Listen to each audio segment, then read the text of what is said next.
You think discipline is about forcing yourself to do more. Up earlier, training harder, grinding longer until the body breaks and the will follows it down. You have been told the man who wins is the man who pushes hardest, who suffers loudest, who refuses to stop. And so you push. But notice something. The harder you force, the more the world seems to own you. A bad session ruins the day. A rival's success curdles in your chest. A single word from a man whose name you'll forget in a year can unseat you for hours. If discipline were only force, you would already be free. You are not. So hear this plainly. The man who is truly untouchable was never built by force at all. He was built by something quieter, slower, almost invisible from the outside. Not the discipline of doing more, but the discipline of being unmoved. There is a fortress inside you that no enemy can storm, no failure can burn, no loss can carry off. Most men die without ever once setting foot in it. You are going to learn to live there. Because the whole war is decided in a single half-second. The half-second between the strike and your response. And the one thing no man can ever take from you is also the one thing that makes you impossible to defeat. Begin by correcting the word itself. Discipline, as you have used it, means making the body obey. The cold shower. The early alarm. The last rep when the arms are shaking. That is real. It has its place, and you should keep it. But understand, it is the outer wall, not the keep. It is the discipline visible to other men, which is exactly why it appeals to you, and exactly why it is the shallower thing. The body can be driven by vanity. It can be driven by fear, by comparison, by the hunger to be seen. Man can build a magnificent body and carry the soul of a slave inside it, ruled by every impression that crosses him. The discipline that matters is older, harder, and almost never photographed. It is the discipline of the mind over its own reactions. The world strikes you. It will strike you today, in some form you cannot predict. The question is never whether you are struck. The question is what happens in the half-second after. An insult arrives, and in that gap, before you have decided anything, there is a fork.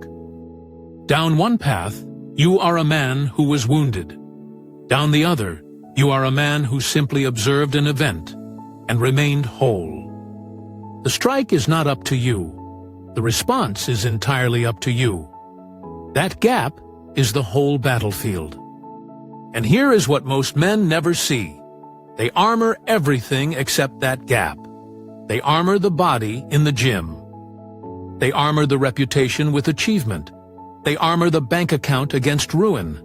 And then they leave the one gate that actually matters standing wide open, so that any fool with a sharp word can walk straight into the center of them and overturn the furniture. You have done this. You are doing it still. The disciplined man does the opposite. He lets the outer walls take their hits, and he guards the gate within. That is the entire art. Now consider a particular man, because this was never theory and was never meant to be. Picture the most powerful human being alive.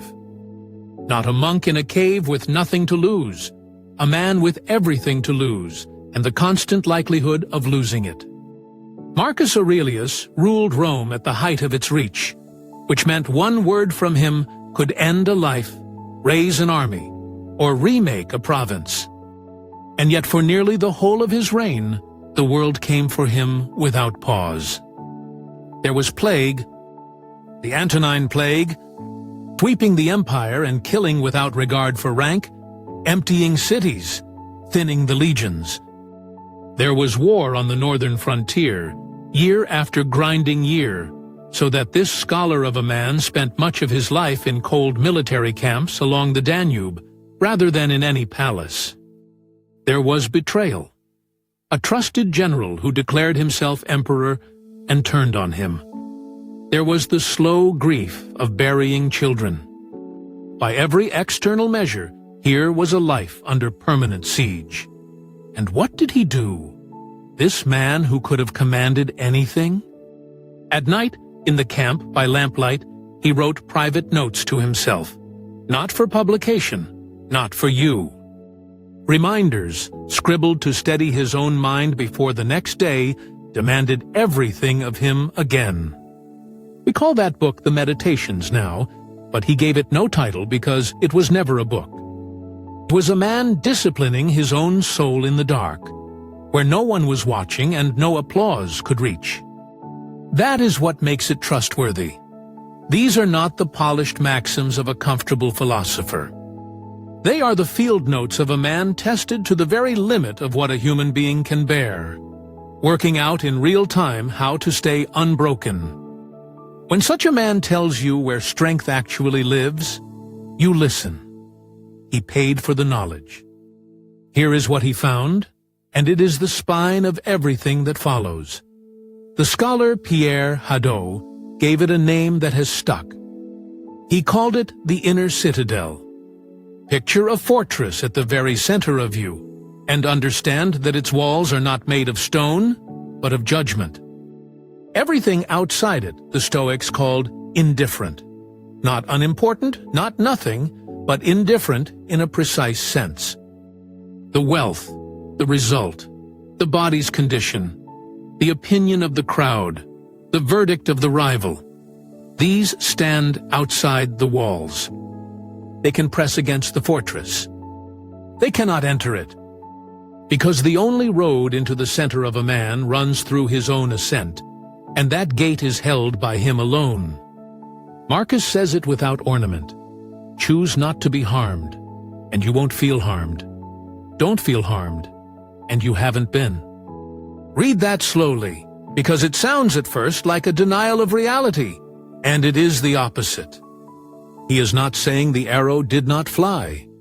He is saying the arrow lands in your opinion of the event, never in the event itself, and your opinion is yours to give or to withhold. Between the thing that happens and your suffering over it, there stands a judgment. And that judgment is the one piece of territory in the entire universe that is genuinely, inalienably yours. This is why no one can make you untouchable but you, and why no one can take it from you once you have it. A man can seize your property. He cannot seize the part of you that decides whether the loss is a catastrophe or merely a fact. A man can wound your name. He cannot reach the part of you that judges whether his words deserve to mean anything at all. The citadel is not given to you. It is built, stone by stone, in the dark, by a man training his own mind the same way you train a body. And it is the only fortress that has never, in the whole history of men, been taken by force. To make this real, you need the tool that lays the wall, and it is brutally simple. Stoics, following Epictetus, divided the whole of existence into two piles, and Epictetus knew the difference in his bones, because he had been born a slave. He opens his handbook with it. Some things are up to us, and some things are not. Up to us are our judgments, our impulses, our desires, our aversions, everything that is our own doing. Not up to us are the body, property, reputation, office, every outcome, everything that is not our own doing. Sit with how much of what consumes you falls in the second pile, the number on the scale. Whether the launch succeeds, whether they respect you, whether the market turns, whether the injury heals on your schedule. You pour your peace into that column every single day, and then you are bewildered that you have no peace. When you staked it entirely on things that were never yours to command. To crave what is not up to you, Epictetus says, is to hand it the chain and call yourself its slave. You, who train so hard to be free, have voluntarily enslaved yourself to 100 things that could vanish tomorrow. Now, hear what this does not mean, because here is where weak men twist it into an excuse. It does not mean stop building. It does not mean stop wanting the result. The Stoic still ships the work, still steps into the arena, still competes with everything he has. What changes is where he plants his sense of self. He withdraws it from the outcome, which was never his, and stakes it instead on the effort, the standard, the integrity of the rep itself, which is his and always was. He trains as hard as you do. He simply no longer lets the scoreboard tell him who he is. And a man whose identity rests only on what cannot be taken from him is, by definition, a man who cannot be threatened, bribed, or broken.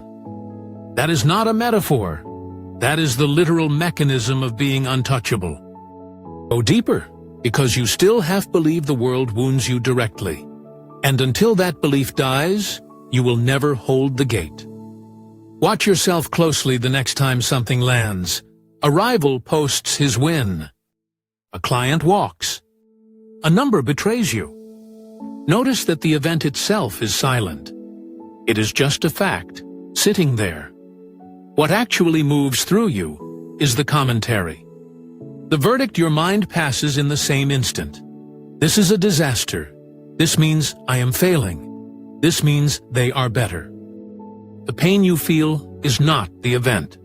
The pain is the sentence you handed down upon it. You think the setback hurt you. Setback did nothing. Your judgment about the setback hurt you, and you delivered that judgment so fast it felt like the same thing. Remove the verdict and you remove the wound, because there was never a wound anywhere but in the verdict. Seneca saw it from the other side. We suffer more often in imagination, he wrote, than in reality. The catastrophe you rehearse, the slight you replay, the failure you have already pronounced final. None of it is happening anywhere but in the one place you control. So the discipline becomes this. Catch the impression before you sign your name to it. The rejection is data, not a wound, until you decide it is a wound. The criticism is a noise a man made with his mouth, until you grant it the authority to mean something about you. Marcus reaches for the hardest version of this and gives it to himself flatly. A thing can ruin your life, he says, only if it ruins your character. Otherwise, it cannot harm you, inside or out. Let the strikes break against the wall. Refuse them the gate. That refusal, practiced 10,000 times, is the wall. Notice that this is lonely work. It happens in the gap no one sees, in the dark where no applause reaches, and that solitude is exactly why most men abandon it. But you are not the first to walk this road, and you are not walking it alone. Marcus wrote his reminders in a camp full of men. Epictetus taught rooms of them. This discipline has always been practiced in common, by men who agreed to hold themselves to a harder standard than the crowd around them. So if these words are doing their work in you, subscribe to the Forged Mind, and take your place among the others on this road. Men who have decided the unshaken life is worth the labor it costs. The algorithm is indifferent. The brotherhood is not. Stay, and let us forge this thing the way it was always meant to be forged, in common. Now to the practice, because a citadel that exists only as an idea will not hold when the first real blow lands. The Stoics did not merely think. They drilled. The way you drill a movement until the body owns it without thought.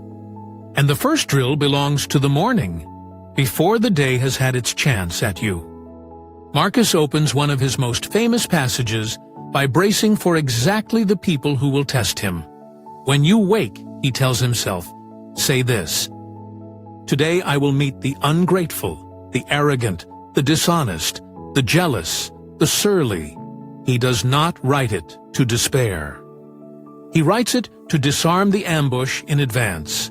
The thing that breaks your composure is almost never the difficulty itself. It is the surprise of it, the silent expectation that today, somehow, the world would be fair and frictionless and arranged in your favor. It never is. The man who secretly expected it to be is undone the moment it is not. So you do what he did. Before the gym, you rehearse the obstacle. The weight will feel heavy. The energy may not come. The plan may have to bend.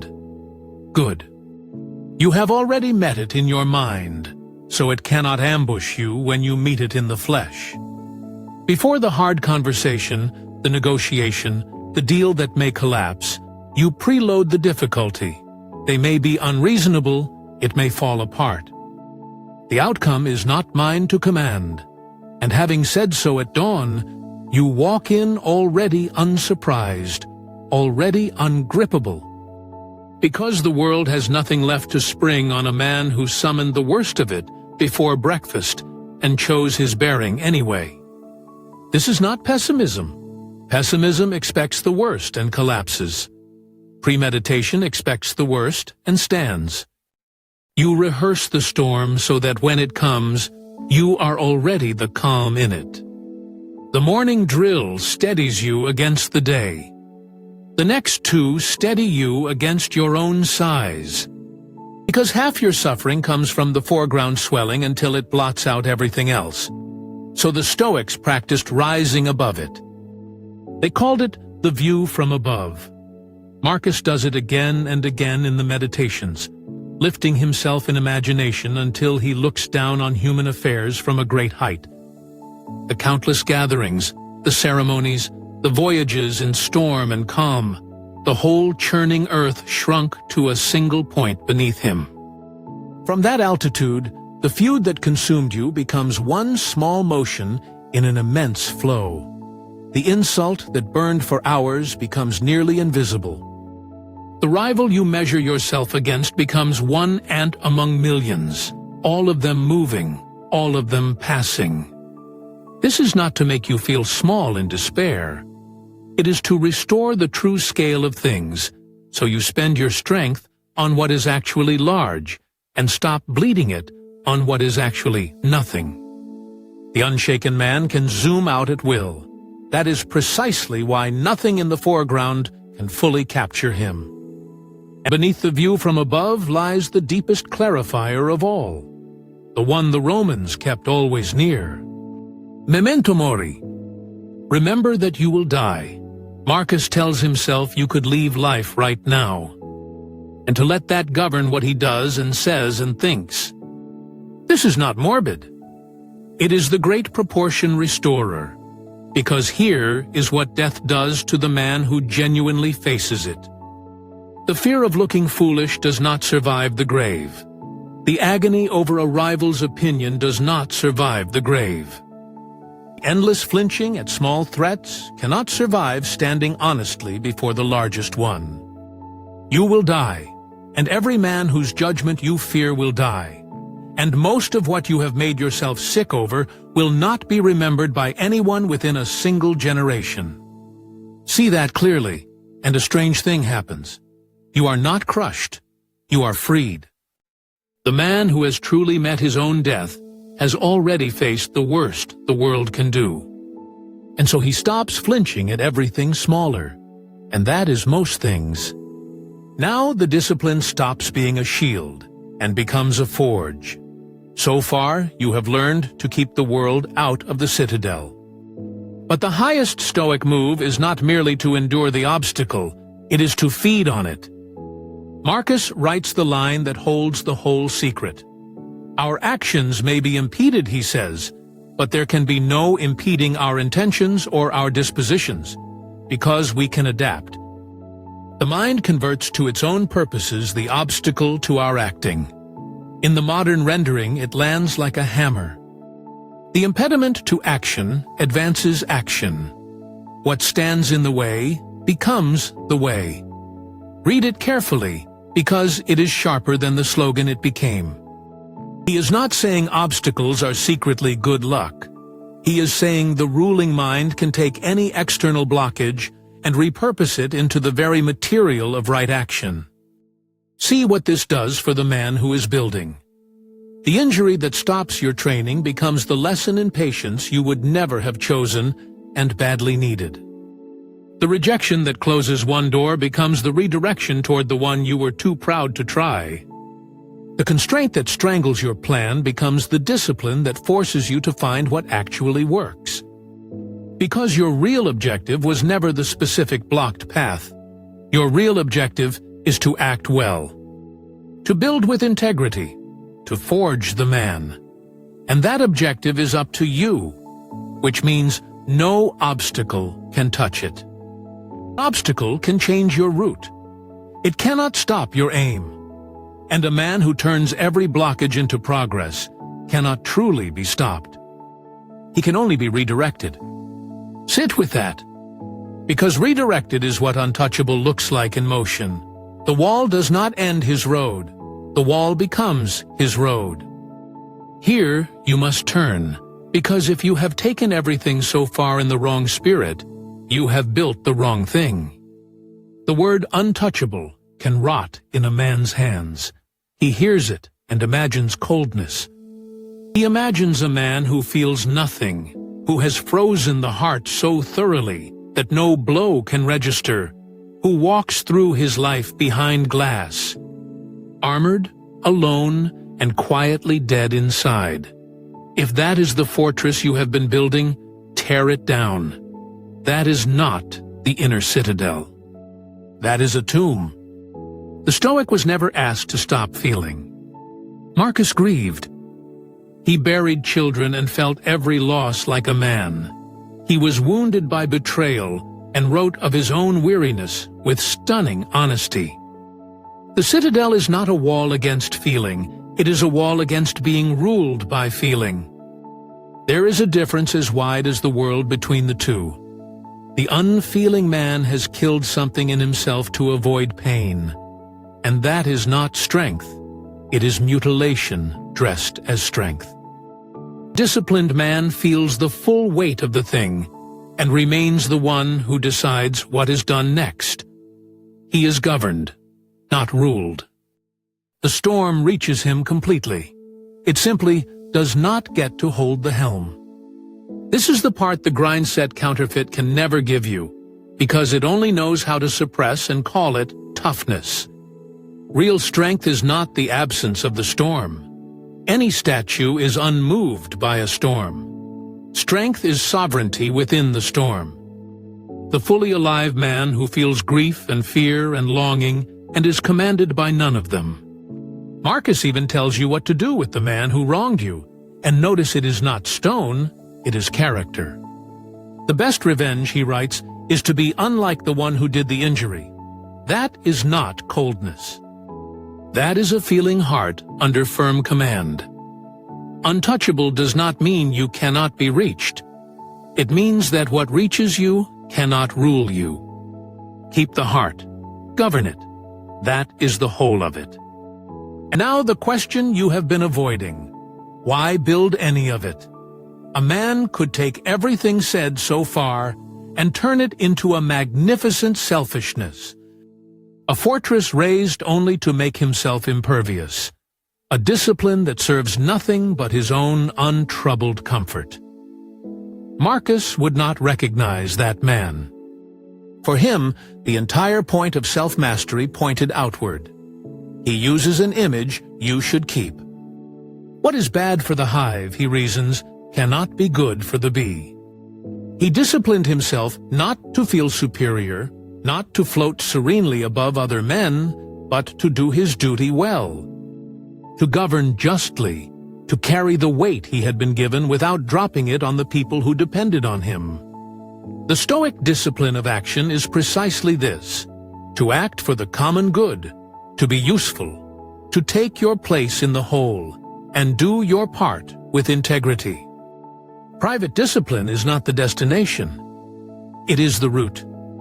And what grows from that root is public worth, a man others can lean on, a man who holds when those around him scatter.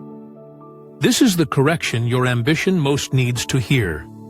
Ambition severed from service does not stay neutral. It rots.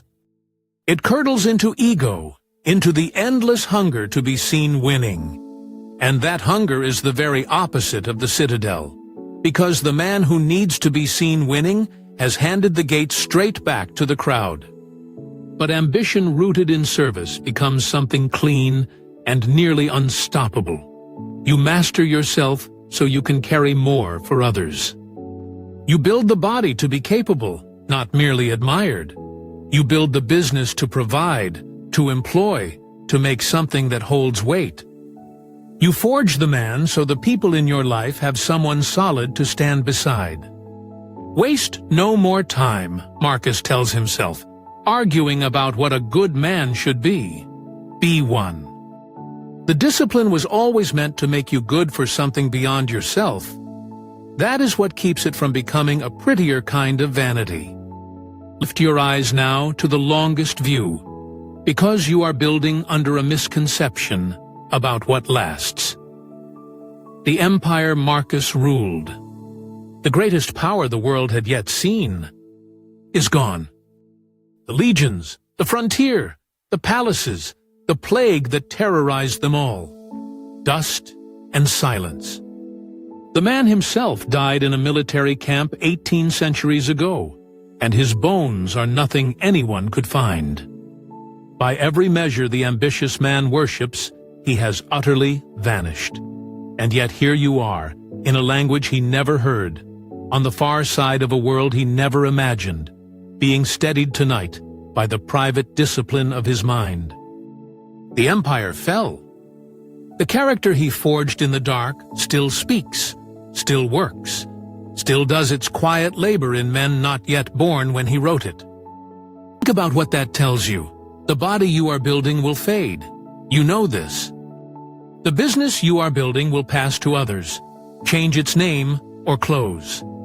The recognition you chase will be forgotten within a lifetime or two. These are real and worth doing, but none of them is the work that outlives the man. The one thing that lasts is the character you forge. The inner citadel is not only your defense while you live. It is the single piece of you with any chance of outlasting you, because it is the one thing made of nothing the world can corrode. Look within, Marcus wrote, for within is the fountain of good, and it will ever bubble up if only you keep digging. That is where you are pointed, not the monument which falls, not the name which fades.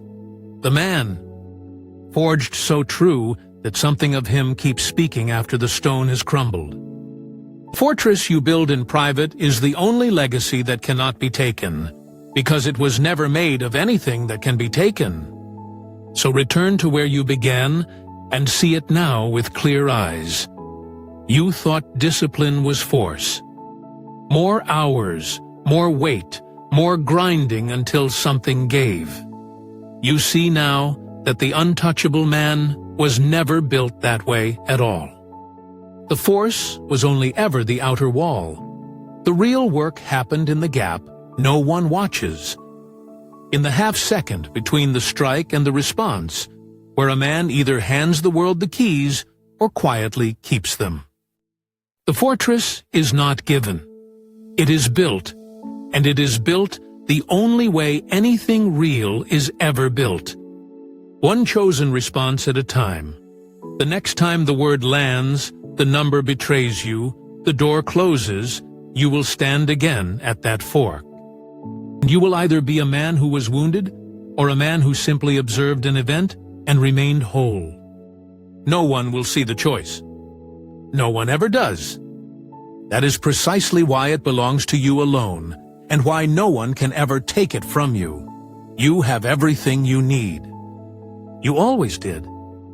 The world will keep coming, today, tomorrow, and for the rest of your life. And that is not a tragedy. It is the material. It is the forge. Every blow that was meant to break you is the exact iron from which the unshakable man is made. So stop waiting to feel ready, and stop trying to silence the storm. Step into it, keep the gate, and begin. Now, go and build the one thing they can never take.